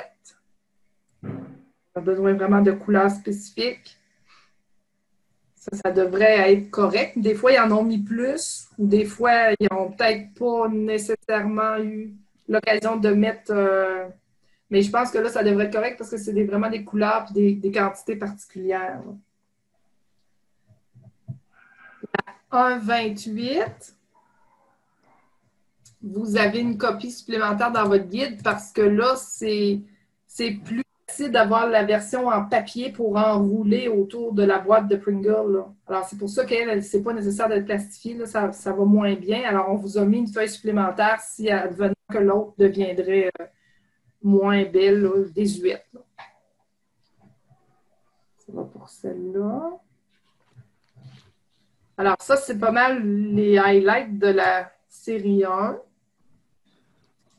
Dans la série 2, la série 2-3 ici, alors, vous avez des boîtes d'œufs. Ça, c'est sûr qu'il faut les ramasser. Il faut les avoir ramassés. Et là, vous avez des points, des constellations de points à dessiner dans le fond. Alors, le modèle qui est ici, c'est pour vous, ce n'est pas pour les enfants, c'est le modèle, en tout cas, qui est proposé là, pour mettre les points, pour dessiner les points dans la boîte d'œufs. Ici. Alors, vous en avez un modèle pour la série 2-3, alors pour les constellations de points. Puis, vous avez un autre modèle pour la série 2-4. Ici. Comment dessiner les petits points là, dans le fond des petites coquilles d'œufs. Et là, vous voyez apparaître un petit logo pour le gant. Alors, on voit ici qu'on va couper le pouce et l'index. Et on aura à mettre une petite vignette de gant avec des doigts coupés. Pour celle-là, là, les enfants, ils vont prendre vraiment les petits cubes là, comme ça. Ça se peut qu'il nous manque une boîte d'œufs. Je pense que j'avais dans la liste, ça disait une boîte d'œufs. Fait que peut-être qu'il oui, ça se peut. Si jamais vous en manque une, vous saurez que vous allez aller à l'épicerie en acheter une autre boîte. Hein? Vous allez manger des œufs. En fait. C'est pas l'erreur, là. J'avais mis juste une, hein, c'est tout. Ouais, je pense que oui, mais tu sais, ça se reprend bien. Là. À la limite, peut-être que vous en avez déjà chez vous, là. Celles qui sont chez eux ou à l'école, celles qui sont à l'école. Là. C'est bon. Je vais réagir. Une petite question. Oui. On a parlé tantôt de la version numérique. J'imagine que vous voulez moins la partager parce que, tu sais, les droits d'auteur et compagnie, ça, je peux le comprendre, mais mettons qu'on a besoin d'une feuille, qu'on s'est trompé et qu'on l'a vu couleur. Émilie, elle a la copie. C'est bien ça, numérique. Fait qu'on pourrait dire, Émilie, j'ai besoin de la page. Ça, vous l'autorisez? Oui, ça, il n'y a pas de problème, là. Okay. Parfait, merci beaucoup. C'est ça. Oui, c'est juste comme tu dis, on ne veut pas perdre le contrôle, là, puis comme on est en une petite organisation à but non lucratif, puis on est encore fragile, là, on essaie d'un petit peu là, de limiter là, la... Il n'y a pas de problème, je comprends, mais je voulais être bien sûr que je comprenne comment ça fonctionne. Oui. Il n'y a pas de problème pour ça. Mme Émilie, elle a tout ce qu'il faut. Alors, ça va. C'est le petit gant à ajouter. Puis je pense que ça fait le tour des petits détails. Avais-tu d'autres choses, Mme Caroline, à quoi tu penses? Non, je pense que ça va. Oui. C'est sûr, comme ici, là, vous voyez, là, 2,12, 2,13, ça prend des petits maillons en forme de géométrie, là, des formes géométriques. Alors, peut-être vérifier, mais ça devrait être compté pour que ça arrive très bien. Ça, il n'y a pas de problème. Des boutons, vous en avez besoin ici. Alors, voyez-vous, là, on a une autre activité aussi avec un gant ici, là. Vous allez avoir une autre vignette à mettre ici. Vous avez des boutons à classer. Alors, je sais que vous en avez ici, puis vous en avez au début, là. Alors, s'assurer qu'on sépare bien les boutons. Les gros blocs aussi, là. On utilise différentes couleurs. Ça ici, je ne sais pas sur vos feuilles, mais au départ, on avait des belles pailles. On avait des belles pailles en couleur que les enfants devaient mettre sur les modèles, puis après ça, ils traçaient avec le crayon de la même couleur. Puis là, on n'a pas été capable de retrouver ces belles pailles-là. Alors, dans le fond, ce que les enfants font, c'est qu'ils suivent le pointillé avec leur crayon. Puis encore une fois, ben, ça peut être avec un crayon effaçable ou bien vous avez une copie du modèle là, si vous voulez changer la feuille à chaque fois. Puis celles qui aiment magasiner, là, de temps en temps, au Dollarama, ils les ont. Et de temps en temps, dans les magasins là, de fêtes ou d'occasions spéciales, moi, je les ai vus dans plusieurs magasins, sauf que, tu sais, il n'y en a pas une grosse quantité. Tu en trouves 1 ou 2 paquets. C'est pour ça qu'ils ne pouvaient pas les fournir. Mais si on les voit quelque part, moi, je vous conseille de vous les acheter. Ils viennent en 4 couleurs différentes dans le paquet. C'est intéressant de les avoir, mais... Oui, puis la progression, ben ça en est un exemple. Au début, vous avez vu, les pailles étaient droites. Alors, les tracés en pointillés sont droits. Ici, les pailles ont toutes la même forme, mais là, on prenait des couleurs différentes, mais on répétait la même forme. Puis dans l'autre série, un petit peu plus loin, c'est 4 pailles avec 4 modèles différents. Il faut vraiment qu'ils suivent avec leur crayon. Le reste, je pense que c'était correct. Ah, tiens, ici, on a une vignette de graphomotricité. Alors, on va faire l'activité à plat ventre. Alors, ça, c'était... des fois, c'était pas évident. Là, on essayait de voir comment on pouvait l'exploiter au maximum, là, à plat ventre, à genoux, au mur. Des fois, ça prend beaucoup d'espace, comme Caroline disait. Là, les élèves sont un petit peu partout dans la classe, au tapis, à genoux, dans un coin sur le mur. Alors, il faut avoir l'espace nécessaire aussi. Là.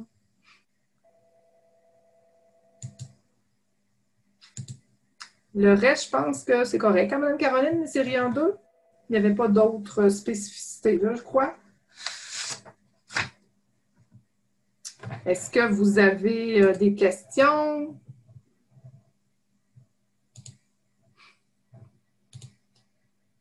Quand il n'y aura plus le COVID, là, ceux qui veulent venir, vous viendrez voir comment ça se passe. Oui. Moi, j'ai invité beaucoup de mes collègues de l'école et de d'autres écoles à venir voir comment ça se passait parce qu'on n'a jamais la chance de voir des enseignantes. Moi, j'aimerais ça aller en voir, mais voir toutes sortes des enseignantes, comment ils s'y prennent, comment c'est dans leur classe. Des fois, c'est rassurant. Et quand il n'y aura plus le COVID, là, vous êtes invités si vous voulez venir comparer avec vous, voir. Merci, Mme Caroline. Est-ce que de votre côté, vous avez des questions? Marjorie Véronique, Jessie Véronique, Anne, Émilie? On pourrait peut-être statuer qui fait quoi, là? Qui commencerait avec la série 1, qui commencerait avec la série 2? Est-ce que vous avez des préférences, les filles?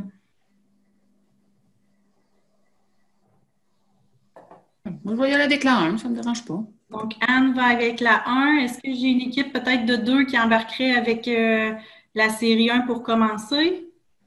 OK, Véronique et Jessie, vous commencez avec la 1 aussi. Donc, ce qui fait que, voyons, c'est Noël, Marjorie, Véronique et Marie-Ève, vous commenceriez avec la série 2. Est-ce que ça vous va? Oui, il n'y a pas de problème. Excellent.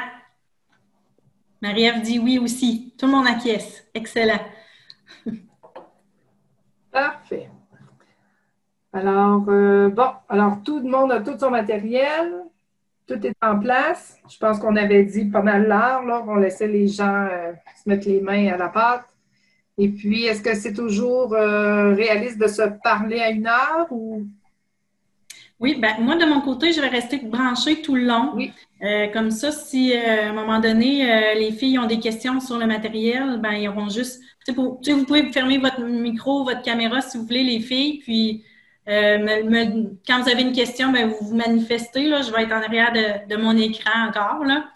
Puis, oui, effectivement, à 1 heure, ce serait bon qu'on se rebranche toutes, qu'on se revoie. On va voir si on a des questions, puis voir aussi où est-ce qu'on est rendu. Est-ce qu'on a bien avancé? Puis, échanger probablement nos séries. Mais là, on s'entend que si jamais vous finissez tout votre travail d'ici à la rencontre d'1 heure, puis vous étiez, mettons, à la série 1, je pense que vous pouvez embarquer pareil dans la série 2, là, empêchez-vous pas d'avancer, là. Mais on pourra quand même se refaire un petit retour à 1 heure. Puis peut-être aussi, on avait parlé vers 3 heures aussi, faire un dernier petit branchement là, pour terminer la rencontre. Moi, je vais avoir des choses à vous parler aussi à 15 heures. Est-ce que ça vous va? Ça devrait. Excellent. Merci. Oui, Émilie, ça va. C'est parfait. Excellent. Fait que je vous souhaite du beau travail, les filles. Merci à toi. Merci à vous autres. Hey, ça fait plaisir. Alors, bonne chaîne de travail. Je ne sais pas comment vous allez vous organiser. Là. Des fois, nous autres, quand on était tout ensemble, ben, on était en équipe de 2, puis l'équipe de 2, elle faisait toute la même activité pour les 25 profs. Là. Mais là, ce ne sera pas le cas. Là, mais... On s'adapte tout le temps maintenant. Oui, hein? oui. On fait des nouvelles façons de fonctionner, puis c'est pas grave. On est là-dedans, on n'a pas le choix.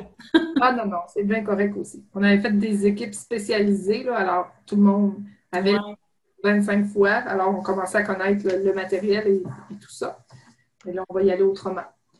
Annie, est-ce qu'on peut juste fermer notre micro et laisser ça ouvert? Est-ce que ça dérange ou non, il n'y a rien.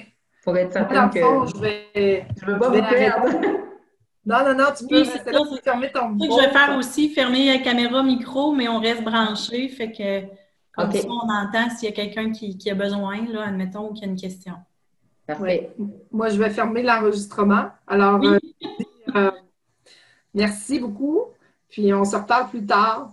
Excellent. Merci beaucoup à vous. Vous pouvez écrire vos questions dans les chats aussi. Puis, on pourra s'adresser à Mme Caroline s'il y a des choses qui s'adressent à Mme Caroline. Là. Excellent. Merci Manon de t'être joint à nous. Oui. On t'entend pas. Bon, je n'avais pas fait la bonne chose. Ça fait plaisir, puis j'ai trouvé ça super intéressant. Ça touche vraiment à plusieurs compétences du programme. Ça fait des liens, les documents qu'ils ont montrés dans le guide là, avec la motricité. Là. Ils ont travaillé avec plaisir d'écrire probablement là, dans la personne qui a travaillé avec votre guide. Là. Je revoyais les documents des ergots, puis ce qui a déjà été présenté à nos profs. C'est super intéressant. Bravo, votre travail. Merci. Merci, Mme Caroline, encore une fois. Tu fais des petits partout au Québec, là, hein, Caroline? Correct, ça devrait. Moi, je ne comprends pas pourquoi c'est pas toujours comme ça. Chacun pourrait partager ses forces, c'est ça. Moi, je pense qu'on ne se visite pas assez d'une classe à l'autre, même dans la même école. On ne sait pas ce que les voisins y font. Je pense que ça devrait plus être ouvert, que des formations, ça devrait être, je vais visiter une classe, je l'observe pendant une demi-journée, puis l'après-midi, on en discute, puis je reviens dans ma classe avec plein de nouvelles idées. Je pense que ça devrait, mais c'est ça. C'est une vision un peu peut-être idéaliste, là, mais... Merci à tout le monde. Merci. Bye.